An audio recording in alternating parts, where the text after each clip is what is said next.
বলছি। নমস্কার, সবাইকে স্বাগত জানিয়ে শুরু করছি আমাদের এখনকার অনুষ্ঠান অবশ্যই ডক্টর প্লাস। ডক্টর প্লাস একটাই কথা বলে, সুস্থ এবং সুন্দর জীবনের সাথে রয়েছে ডক্টর প্লাস। প্রত্যেক দিন কিছু না কিছু টপিক নিয়ে আমাদের আলোচনা চলে, যেটা আপনাদের সুস্থতার কথা বলে। আমরা কিভাবে ভালো থাকবো, আমাদের ডেইলি লাইফ কেমন হওয়া উচিত, এইরকম বিভিন্ন বিষয় নিয়ে আমাদের এই ডক্টর প্লাসের অনুষ্ঠান এগিয়ে চলে। আজকে যে বিষয়টা নিয়ে কথা বলবো ভীষণ কমন। অবশ্যই আমাদের এখন আজ থেকে কিছু বছর আগে এত মানুষ কিন্তু শুনিনি যে অ্যানকাইলোজিং স্পন্ডিলাইটিসটা আসলে কী, কিন্তু আজকের সময় দাঁড়িয়ে বহু মানুষ জানেন এবং কিছু মানুষ এখনও হয়তো জানেন না। কিছু কিছু সিমটম তার শরীরে তিনি দেখতে পাচ্ছেন, হয়তো আগামী দিনে এটা দেখা যাবে যে অ্যানকাইলোজিং স্পন্ডিলাইটিসই হচ্ছে। তাই তারা আগে থেকে কি করে প্রিকোয়েশন নেবেন, এর ট্রিটমেন্ট কী আছে, কিভাবে ভালো থাকবেন, এবং যাদের একবার এই স্পন্ডিলাইটিসটা হয়ে গেছে তারা কি করে নিজেদেরকে সেই কন্ডিশন থেকে ভালো রাখবেন, সম্ভাবনাই বা কতটা সুস্থ হয়ে ওঠার, পুরো বিষয় নিয়ে যিনি আলোচনা করবেন আমাদের স্টুডিওতে উপস্থিত রয়েছেন ডক্টর পিনাকি রয়, অর্থোপেডিক সার্জন। অনেক স্বাগত ডক্টর আপনাকে। নমস্কার। এই যে অ্যানকাইলোজিং স্পন্ডিলাইটিস, আমরা এটা নিয়ে যেটা কথা বলছি, এটা বর্তমান সময় বেশ কিছু মানুষের নলেজে রয়েছে, কিন্তু সব থেকে যেটা বড় বিষয়, অনেকের মধ্যে কিছু মিথ আছে, কিছু ধারণা রয়েছে, আবার কারোর মধ্যে কিছু ভুল ধারণাও রয়েছে খুব স্বাভাবিকভাবে। আজকে এই বিষয়টাকে পরিষ্কারভাবে মানুষের সামনে তুলে ধরতে চাই, তার কারণ যদি মানুষ সঠিকভাবে জানতে পারেন কোনো ডিজিজ সম্পর্কে, তাহলে কিন্তু তার কিছু প্রিপারেশন তিনি নিতে পারবেন। অবশ্যই ডিজিজ কন্ডিশনটা আরও ডিটোরিয়েট করা থেকে নিজেকে কীভাবে সেফ রাখবেন, এই বিষয়ে ডিটেলে আলোচনা করব। প্রথমে তাই জানতে চাই যে অ্যানকাইলোজিং স্পন্ডিলাইটিসটা আসলে কী, কোনটাকে বলছি আমরা? আচ্ছা, অ্যানকাইলোজিং স্পন্ডিলাইটিস, প্রথম কথা, it is an auto immune disease. মানে অটো ইমিউন ডিজিজ মানে এর আগেও আমি বলেছিলাম যে আমার দেহ নিজের কোষের বিরুদ্ধে যুদ্ধ ঘোষণা করছে, আমার দেহ নিজের কোষকেই মারছে। তো অ্যানকাইলোজিং স্পন্ডিলাইটিস ইট ইজ এটা হচ্ছে স্পন্ডাইলো আর্থ্রোপ্যাথি বলে এক ধরনের ডিজিজের স্পেকট্রাম আছে। তার মধ্যে একটি ডিজিজ হচ্ছে অ্যানকাইলোজিং স্পন্ডিলাইটিস, যার জন্য আমাদের শিরদাঁড়ার হাড়গুলো আস্তে আস্তে একটার সাথে একটা জুড়ে যায় এবং আমাদের শিরদাঁড়ার মোবিলিটি আস্তে আস্তে কমে যায়। শিরদাঁড়ার আমাদের ঘাড় ঝুঁকে আসে এবং মেনলি শিরদাঁড়া এবং পেলভিক স্যাক্রোইলিয়াক জয়েন্ট এগুলো বেশি ইনভলভড হয়, কিন্তু অন্যান্য জয়েন্টও ইনভলভ হতে পারে। এবং এটা কিভাবে হচ্ছে? একটা মানুষের পুরো পয়শ্চার চেঞ্জ হয়ে যাচ্ছে এবং ধীরে ধীরে এটা, যেটা বললেন আপনি, একটা অটোইমিউন ডিজিজ, হঠাৎ করে একটা ডিসঅর্ডার হতে হতে দেখা গেল একটা মানুষের পুরো পয়শ্চার চেঞ্জ হয়ে গেল, এবং যেটা ভীষণভাবে পেইনফুল। তবে তার আগে আপনাদের জন্য বলি, যারা ওপারে রয়েছেন, এই অনুষ্ঠান সম্পূর্ণরূপে আপনাদেরও, তাই আপনারা অংশগ্রহণ করতে পারেন। টেলিফোন লাইন দেখুন, একটা নাম্বার রয়েছে টিভি স্ক্রিনে সরাসরি কথা বলার জন্য। আপনাদের এইরকম যা কিছু সমস্যা সমস্তটা নিয়েই আমাদেরকে ফোন করতে পারেন। স্টুডিওতে রয়েছেন ডক্টর, অবশ্যই অ্যান্সার পাবেন। হ্যাঁ ডক্টর, কিভাবে হচ্ছে এই স্পন্ডিলাইটিসটা? এটা হচ্ছে আমাদের দেহের কোষের মধ্যে কিছু অ্যান্টিজেন প্রেজেন্টিং রিসেপ্টর থাকে, যেগুলো একটা ভাইরাস বা ব্যাকটেরিয়াকে চিহ্নিত করে এবং সেটা যে কোষ সেই ব্যাকটেরিয়া বা ভাইরাসকে মারতে সাহায্য করে তার কাছে সেই ব্যাকটেরিয়া বা ভাইরাসটাকে তুলে ধরে। সেই রিসেপ্টরগুলো যখন অ্যাবনর্মাল বিহেভ করে বা তার রিসেপ্টরের কনফিগারেশান চেঞ্জ হয়ে যায়, ডাইমারাইজ করে যায়, অনেক সময় বলে একটা রিসেপ্টর অনেকগুলো পার্ট থাকে, যেহেতু রিসেপ্টরটা প্রোটিনের ব্লকস দিয়ে তৈরি, তো সেই রিসেপ্টরের যখন অ্যাবনর্মালিটি দেখা যায়, আমরা বলি, যেটা অ্যানকাইলোজিং স্পন্ডিলাইটিসের জন্য বলি যে HLA-B27 রিসেপ্টরটা অ্যাবনর্মাল বিহেভ করে। HLA-B27টা হচ্ছে একটা অ্যান্টিজেন প্রেজেন্টিং সেলের একটা পার্ট। সেইটা যখন অ্যাবনর্মাল বিহেভ করে তখন আমাদের বডির নিজের কোষ না ফরেন যেটা ব্যাকটেরিয়া বা ভাইরাস, সেটা চিনতে খুব অসুবিধা হয়ে যায়। তখন সে নিজের কোষগুলোকেই ফরেন ভাইরাস বা ব্যাকটেরিয়া ভেবে সে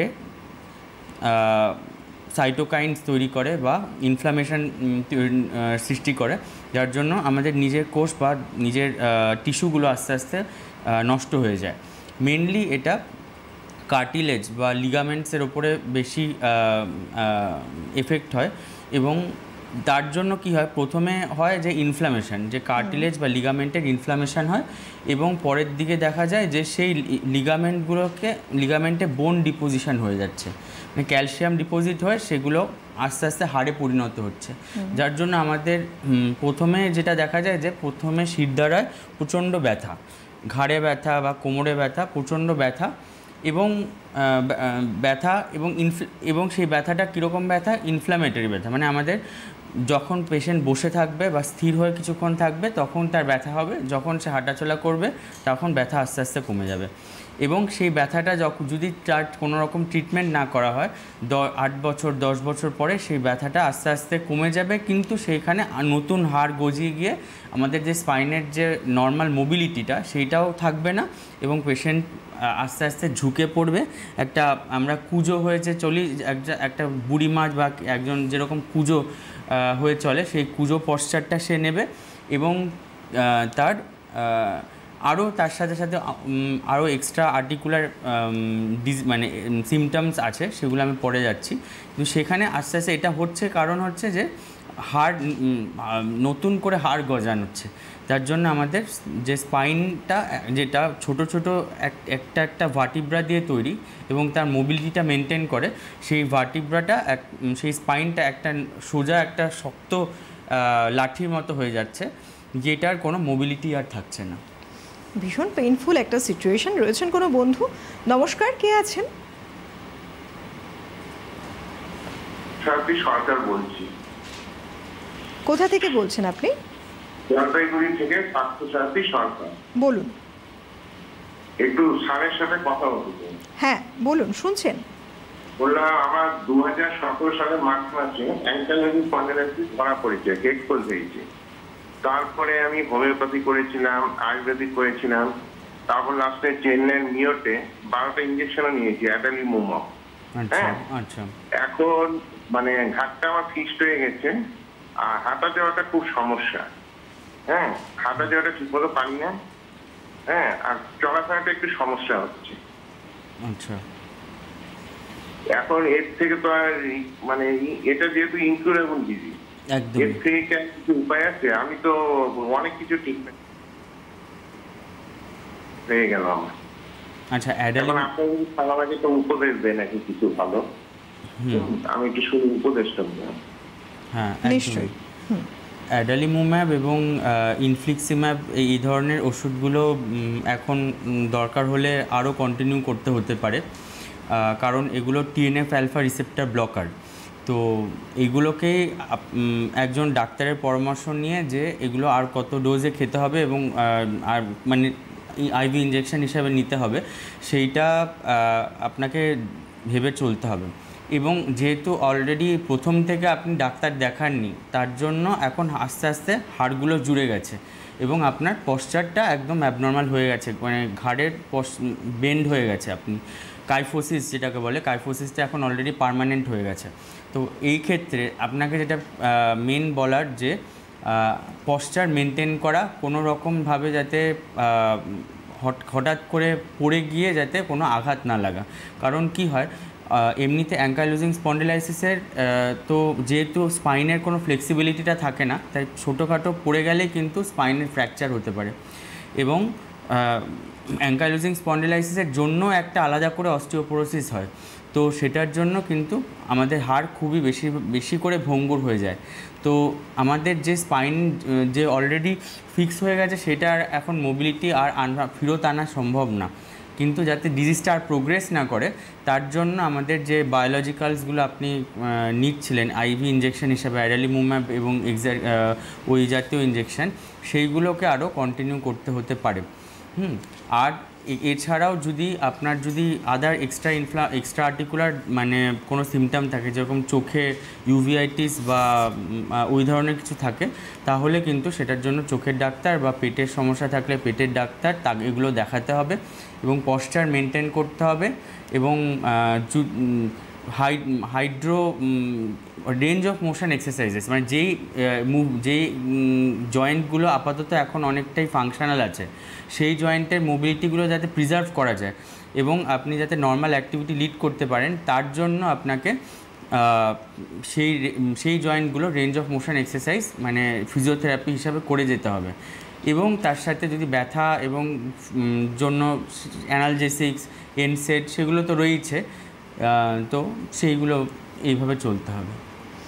অবশ্যই, মানে যে কন্ডিশনটা আপনার একবার হয়ে গেছে, ক্রিয়েট হয়ে গেছে, এটা থাকছে, কিন্তু বাকি দেখা যাচ্ছে যে পোর্শনটা এখনও সচল আছে, এই যে আপনি বললেন না ঘাড়ের পোর্শনটা ফিক্স হয়ে গেছে, সেটা ফিক্স হয়েছে, কিন্তু বাকি পোর্শনগুলোকে অ্যাক্টিভ রাখতে গেলে অবশ্যই কিছু এক্সারসাইজ, মোবিলিটি বজায় রাখতে গেলে কিছু এমন কিছু করতে হবে। ডক্টর যেটা আপনাকে সাজেস্ট করছেন, অবশ্যই মুভমেন্টগুলো জারি রাখতে হবে। আর এবং এই ধরনের কেসের যেরকম ঘাড়ের অ্যাঙ্কাইলোজিং স্পন্ডিলাইটিসে ঘাড় এবং শিরদাঁড়া যেহেতু ফিক্স হয়ে যায়, এদেরকে যেন কাইরোপ্র্যাক্টর এবং কোনো যারা ঘাড়ের ম্যাসাজ করে বা ঘাড়ের কোনো রকম অ্যাবনর্মাল মুভমেন্ট যেন না হয়, কারণ একটু এদিক থেকে সেদিক হলে কিন্তু ঘাড়ের ফ্র্যাকচার হয়ে মানে স্পাইনে ফ্র্যাকচার হয়ে যাবে, তখন কিন্তু মানে স্পাইনাল কর্ডের উপর চাপ পড়লে কেলেঙ্কারি অবস্থা হবে, তো মানে একদম রেসপিরেটরি অ্যারেস্ট এবং পুরো প্যারালিসিসও হয়ে যেতে পারে। একদমই তাই, মানে যেটাই করবেন একজন ডক্টরের অবজারভেশনে থেকে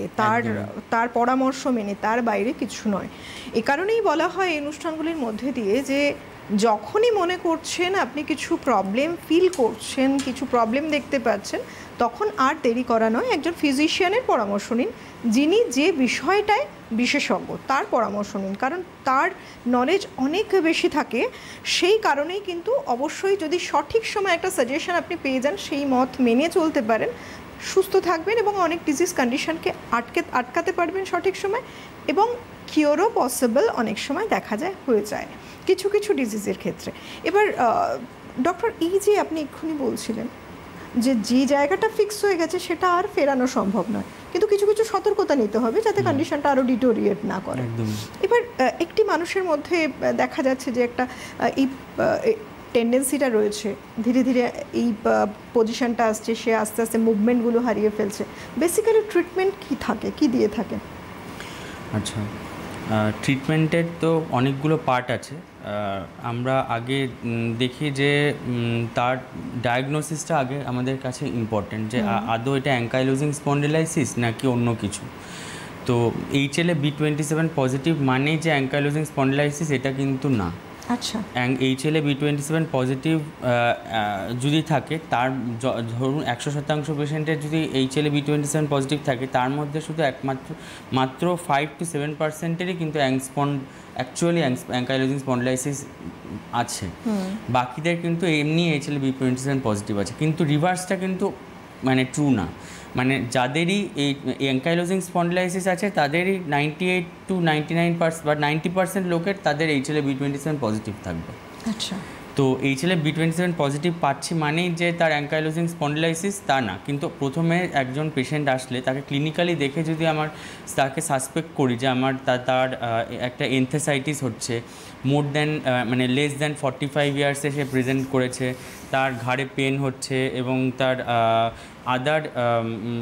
এবং স্পাইনের মোবিলিটি আস্তে আস্তে কমে যাচ্ছে, শোবার টেস্ট করলে আমরা দেখা যায় যে আমাদের স্পাইনের মোবিলিটি কমে গেছে। এছাড়াও এগুলো দেখে যদি একজন ক্লিনিশিয়ান সাসপেক্ট করে যে হ্যাঁ এর অ্যাঙ্কাইলোজিং স্পন্ডিলাইসিসের দিকে যাচ্ছে এবং ইট ইজ মানে স্ট্যাম্প করে যে it is an inflammatory disease, not osteoarthritis বা এই ধরনের ডিজিজ না, তো তখন আমার মনে হয় একটা HLA-B27 অবশ্যই করানো দরকার। এবং HLA-B27 করে তার যদি পজিটিভ আসে তখন তাকে এক্স-রে করে দেখা এবং তার ট্রিটমেন্ট শুরু করা। এবং ট্রিটমেন্ট পার্টের একটা পার্ট তো আছে যে ফিজিওথেরাপি এবং রেঞ্জ অফ মোশন এক্সারসাইজ, যেগুলো বললাম যে মানে জলের মধ্যে এক্সারসাইজ করা, এবং যেটা বললাম যে রেঞ্জ অফ মোশন এক্সারসাইজ এইগুলো করা। এর সাথেও যেগুলো মেন এখন আসছে যে ফিজিওথেরাপির সঙ্গেও যে বায়োলজিক্যালস এবং সালফাসালাজিন, এই ধরনের ড্রাগসগুলো। বায়োলজিক্যাল উনি যেটা বলছেন যে অ্যাডালিমুম্যাব, কিউকি আমাদের যে মেন হচ্ছে it is auto immune disease.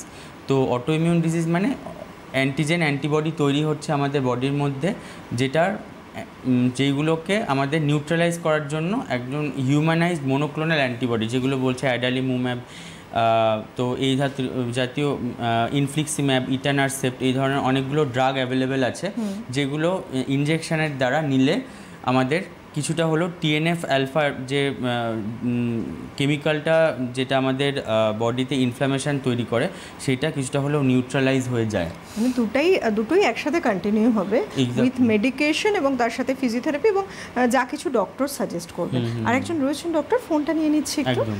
নমস্কার, কে বলছেন?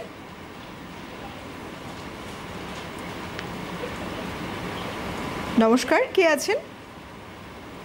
হ্যালো, বলুন। আমি মেঘনা ঘাট বাড়িপুর দক্ষিণ চব্বিশ পরগনা থেকে বলছি। বলছি আমার যে পায়ের যে মানে ডান পায়ে মানে পিছন দিকটা থেকে পুরো মানে যে মানে এটা টান লাগছে, আমি কোনো রকম ভাবে মানে পাটাকে সোজা করতে পারছি না, আর উঠলেও মানে বসতে পারছি না, বসলে উঠতে পারছি না। মানে এমনি যখন চলাফেরা করছি সব ঠিকঠাক আছে, কিন্তু যখন বসে যাচ্ছি তখন আমি উঠতে পারছি না, আর উঠলে আর করতে পারছি না। কতদিন থেকে হচ্ছে এমন? কতদিন থেকে হচ্ছে এটা? এই বেশি না, 3-4 দিন এরকম হচ্ছে। প্রথমে পায়ে গোড়ালিতে ব্যথা হয়েছিল, গোড়ালির ব্যথাটা মোটামুটি হোমিওপ্যাথি ওষুধ মোটামুটি ঠিকঠাক হয়ে গেল।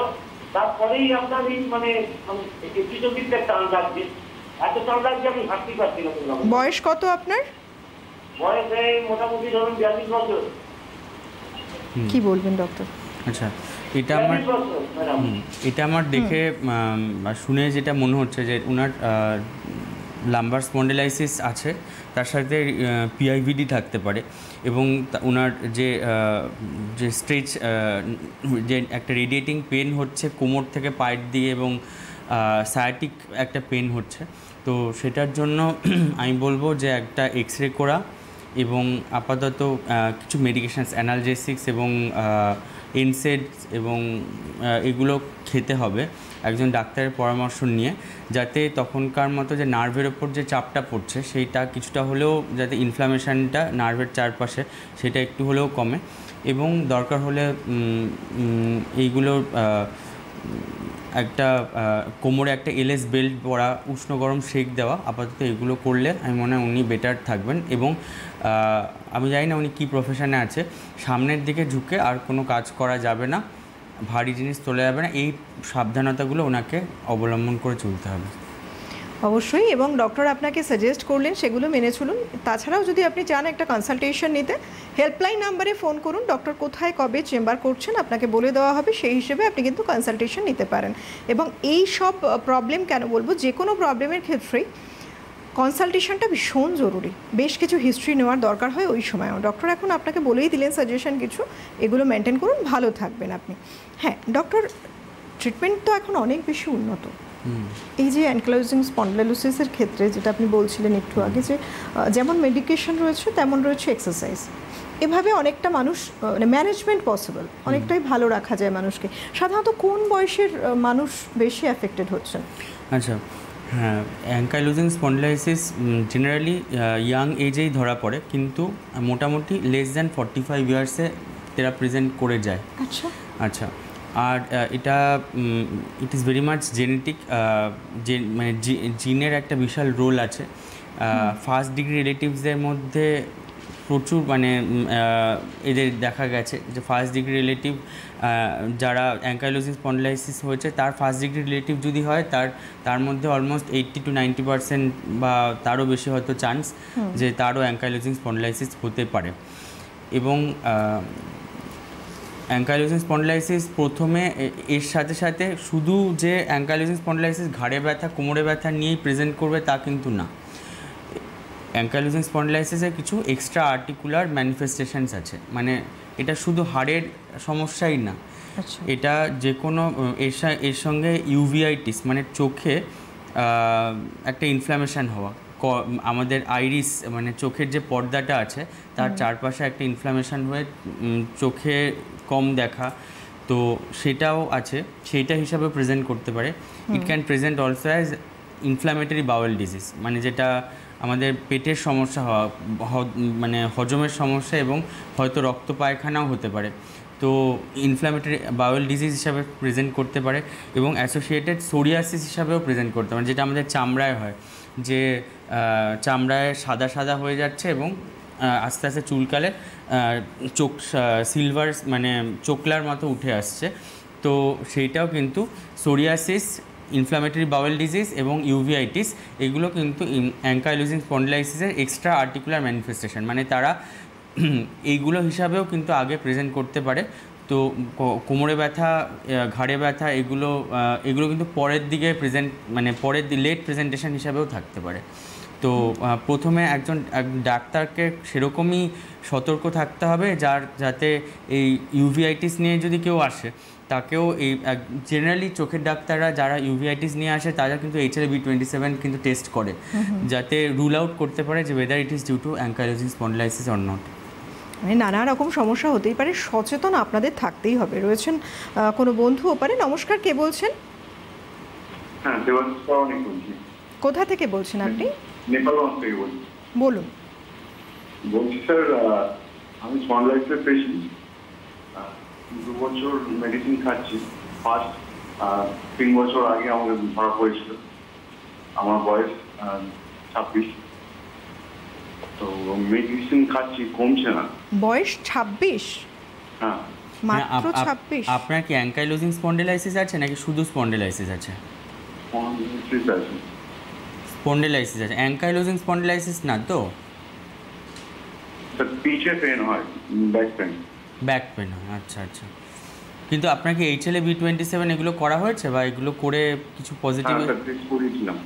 হ্যাঁ, সেটা কি পজিটিভ এসছে? হ্যাঁ, এসছে। HLA-B27 পজিটিভ আছে?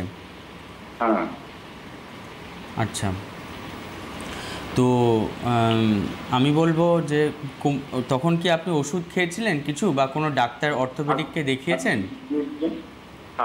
দিয়েছিলেন, তাতে কিছুদিন অনেকদিন কমে গিয়েছিল, তারপরে আবার দেখাইনি, ঠিক ছিলাম। তারপরে আবার অন্য এক জায়গায় দেখালাম, খুব বেড়ে গিয়েছিল, ডক্টর সুদেশ সাহা গড়িয়াতে দেখালাম। আচ্ছা, বললো ওটাও হাই, 0.5 এক্সট্রা ছিল, ওর জন্য মেডিসিন নিচ্ছি, কমছে না। আচ্ছা, আমি বলবো কি এটা একজন ভালো অর্থোপেডিশিয়ানকে দেখিয়ে, যে অনেক সময় কি হয় যে লোডো স্টেরয়েড বা এনসেডটাই একমাত্র উপায় থাকে না, মানে আমাদের দরকার হলে সালফাসালাজিন দেওয়া বা অন্যান্য ড্রাগ প্রয়োগ করতে হতে পারে, কারণ অ্যাঙ্কাইলোজিং স্পন্ডিলাইসিস কিন্তু যথেষ্ট অ্যাগ্রেসিভ ডিজিজ এবং it is a progressive disorder. তো এমনি স্পন্ডিলাইসিস যেরকম আমি ব্যথার ওষুধ খেয়ে ফোলার ওষুধ খেয়ে আস্তে আস্তে কমে যাবে, অ্যাঙ্কাইলোজিং স্পন্ডিলাইসিস কিন্তু সেরকম না। তা এটা একটা মাল্টি সিস্টেম ডিসঅর্ডার এবং পুরো বডিকেই এফেক্ট করে, যার জন্য ওনার অ্যাক্সেলারেটেড এজিংও হয় অ্যাঙ্কাইলোজিং স্পন্ডিলাইসিসে।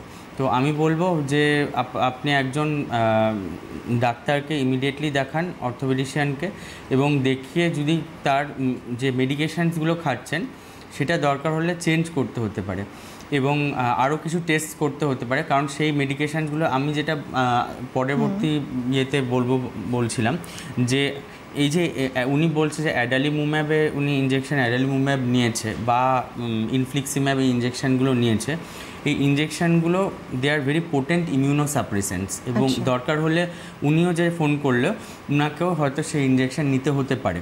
কিন্তু সেই ইঞ্জেকশানগুলো যেহেতু ভেরি পোটেন্ট ইমিউনোসাপ্রেসেন্ট, সেইগুলো দেওয়ার আগে আমাদের কিছু স্পেসিফিক টেস্ট করে দেখতে হয় যে আমাদের বডিতে অলরেডি কোনো লুকোনো ইনফেকশন আছে কিনা, যেরকম টিউবারকুলোসিস আছে কিনা, যেরকম আমাদের HIV আছে কিনা, যেরকম হেপাটাইটিস B বা C আছে কিনা।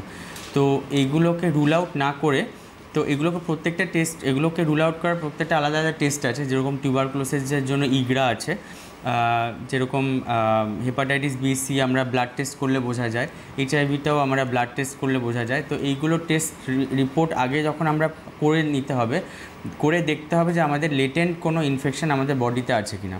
ইভেন যে লেটেন্ট টিউবারকুলোসিসও থাকে, যেটা আমাদের টিবি কোনো সিমটম নেই, কিন্তু ইগরা করে বা আমাদের মান্টু টেস্ট করেও যদি টিবি পাওয়া যায়, তাহলে আগে প্রথমে টিবির ওষুধ খেয়ে আমাদেরকে টিবিটা সারাতে হবে, কিছুটা হলেও সেটা ডোজ শুরু করতে হবে। তারপরে আমরা যেগুলো বললাম যে বায়োলজিক্যালস, যেগুলো অনেক সময় আমাদের এনসেড এবং এগুলোতে কাজ করে না, তো আমাদের বায়োলজিক্যালস যেরকম অ্যাডালিমুম্যাব বা ইনফ্লিক্সিম্যাব, তো ইটানারসেপ্ট, এই ধরনের ড্রাগসগুলোতে যেতে হবে। কিন্তু সেইগুলো স্টার্ট করার আগে আমাদের এইগুলো আগে প্রিকশন নিয়ে দেখে নিতে হবে যে আমাদের সেইগুলো কোনো ভেতরে কোনো লুপ্ত রোগ আছে কিনা। কারণ আমরা এই ওষুধগুলো প্রথমেই শুরু করে দিলে দে আর ভেরি পোটেন্ট ইমিউনোসাপ্রেসেন্ট, তো আমাদের ইমিউনিটি খুব একেবারেই সাপ্রেসড হয়ে যায়।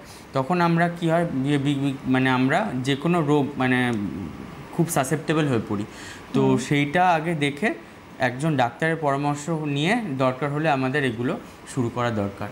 একজন রিউমাটোলজিস্টকেও কনসাল্ট করা দরকার হতে পারে। একদমই তাই, মাত্র 26 ইয়ার্স, এত বড় একটা সমস্যা উনি ফেস করছেন। এক্স্যাক্টলি, মানে রিউমাটয়েড আর্থ্রাইটিস মানে অ্যাঙ্কাইলোজিং স্পন্ডিলাইটিস কিন্তু এই এজেই প্রেজেন্ট করে, মানে 45-এর লেস দ্যান 45 ইয়ার্স তারা মানে একদম এই এজেই প্রেজেন্ট করে এবং ইয়াং এজে প্রেজেন্ট করবে। এবং তার সাথে ঘাড়ে বা কোমরে স্পন্ডিলাইটিসের পেন তো থাকবেই, এবং it is a very progressive disease, এবং কিছু যদি না করা হয় তখন আস্তে আস্তে তার পশ্চারটা হয়ে যায়।